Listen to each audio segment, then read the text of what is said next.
Goeiedag, ons mooi Afrikaans sprekende mense.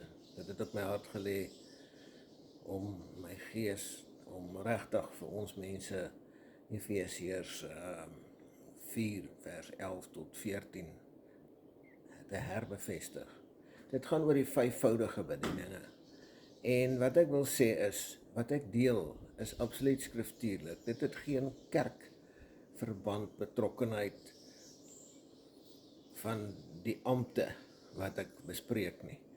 Maar dit sê duidelik dat ons moet hierdie ampte in plek hê wat Christus vir ons gegee het, om die heiliges toe te rus en tot die volwasse mens van Christus, tot aan die einde. So, wat ek sê is, die bedieninge in hierdie skrif het nie opgehou met Christus nie, disippels nie.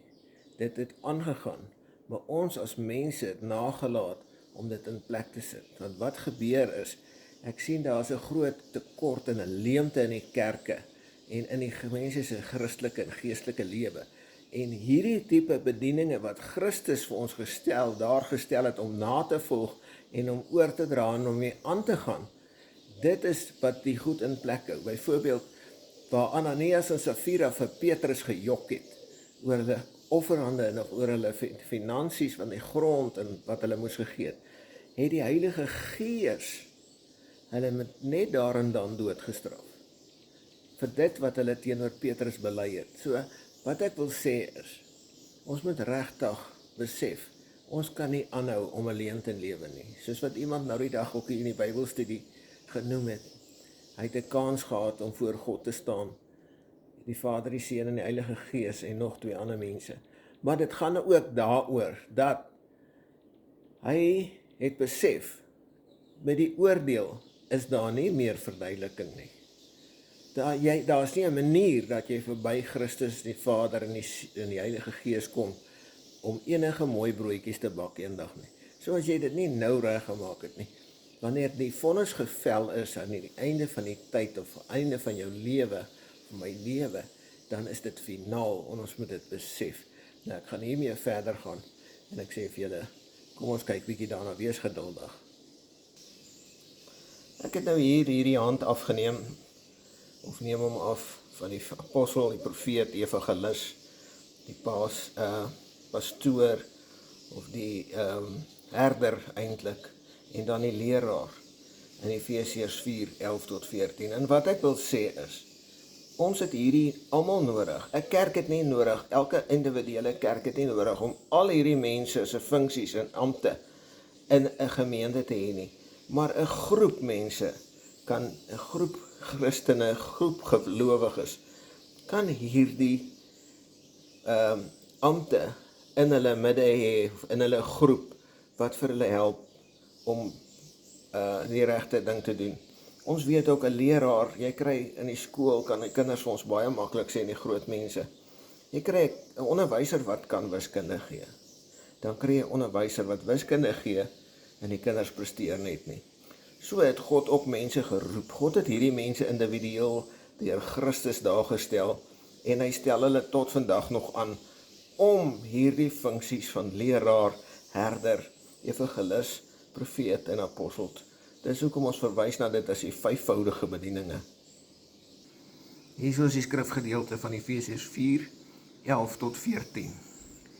En hy het gegee, sommige as apostels, ander as profete, ander as evangeliste, ander as herders en leraars, om die heiliges toe te rus vir hulle dienswerk, tot opbouing van die liggaam van Christus, sodat ons almal kom tot die eenheid van die geloof en van die kennis van die Seun van God, tot 'n volwasse man, tot die mate van die volle grootte van Christus, sodat ons nie meer kinders sou wees nie, wat soos golwe geslinger en heen en weer gedryf word deur elke wind van leringe, deur die bedreery van die mense, deur sluwheid om listigheid tot dwaling te bring. Ek wil net noem, ek het hier wat ons noem 'n hartekaart, wat ons al baie jare in die evangelisasieveld oorsee en internasionaal en in Afrika en Suid-Afrika gebruik het.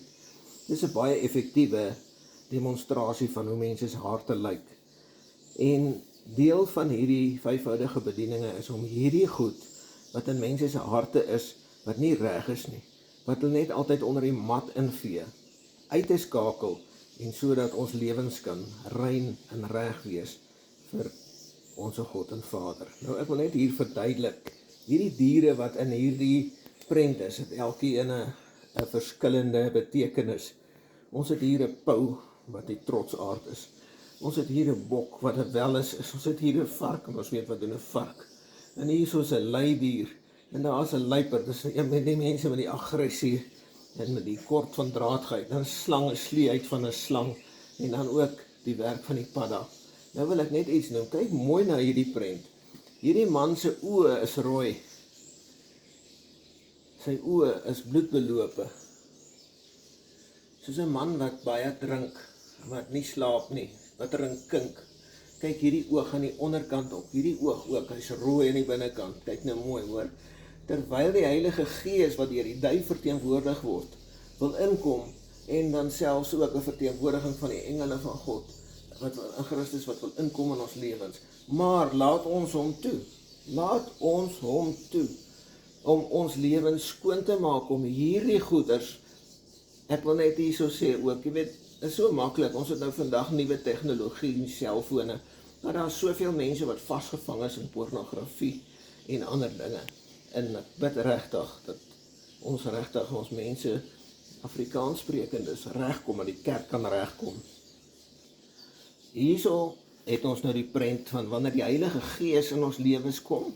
Dis ook wat belangrik is, ons moet die Heilige Gees nie net ken in naam nie, maar ons moet hom in ons lewens toelaat, ons moet hom ken, ons moet weet wat doen hy, hoe praat hy met ons, en ook so die engel van God, Christus wat verteenwoordig word.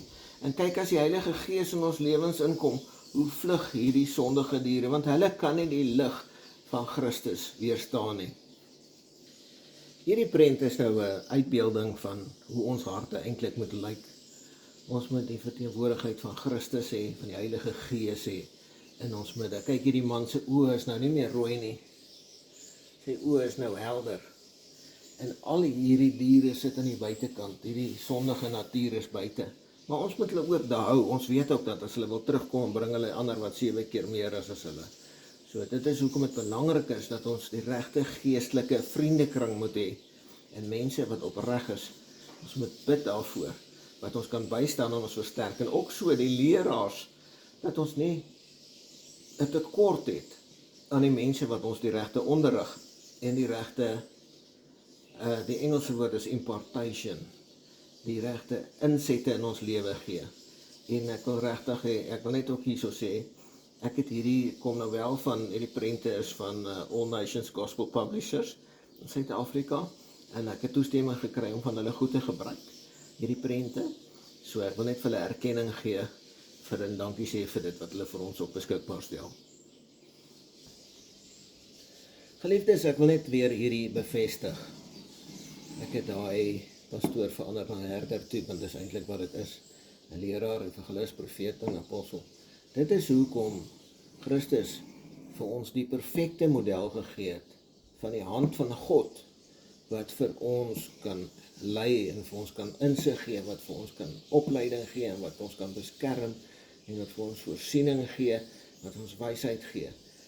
Ons moet net weet, ons gaan nie in die hemel kom en dan gaan ons, as God iets vra, nee, gaan vra my dominee of gaan vra vir my herder, nee, dit gaan nie werk nie.